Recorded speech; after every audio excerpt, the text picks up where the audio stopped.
एकेकाने बोला, एकेकाने भूमिका मांडा, एकेकाने भूमिका मांडा. वकील साहेब पहिले पुढे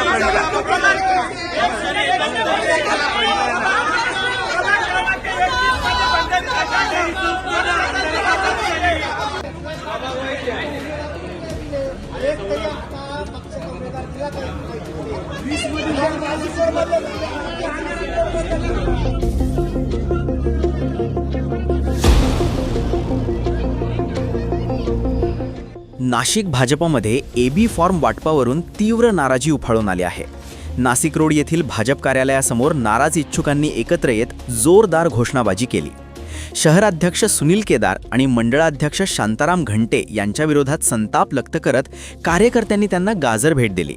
या घटनेमुळे कार्यालय परिसरात तणावाचे वातावरण निर्माण झाले असून परिस्थिती नियंत्रणात ठेवण्यासाठी पोलिसांना पाचारण करावे लागले. एबी फॉर्म वाटपात अन्याय झाल्याचा आरोप करत इच्छुकांनी पक्ष नेतृत्वावर थेट रोष व्यक्त केला. या घटनेमुळे भाजपमधील अंतर्गत नाराजी आणि गटबाजी पुन्हा एकदा उघड झाली आहे. जायचं नाटक केलं आणि मुंबईहून परत रिटर्न आले आणि यांच्या मनाने, यांच्या चपला उचलणारे, यांच्या मागे पुढे करणारे अशा लोकांना त्यांनी एबी फॉर्म दिला. माझा जर इतिहास बघितला सचिन आणखींचा तर मी बालपणापासून भारतीय जनता पक्षाचं काम करतोय. ज्यांनी तिकीट दिले, त्यांनी एबी फॉर्म दिले, पैसे देऊन दिले. पैशाचा या ठिकाणी आर्थिक व्यवहार झालेला आहे. स्थानिक नेत्यांवर आरोप करण्याचे मी माझ्या पक्षाच्या वरिष्ठ आजी माझे आमदार नाशिक पूर्वचे, आजी माझे आमदार नाशिक पूर्वचे या ठिकाणी मी जाणीवपूर्वक सांगतो.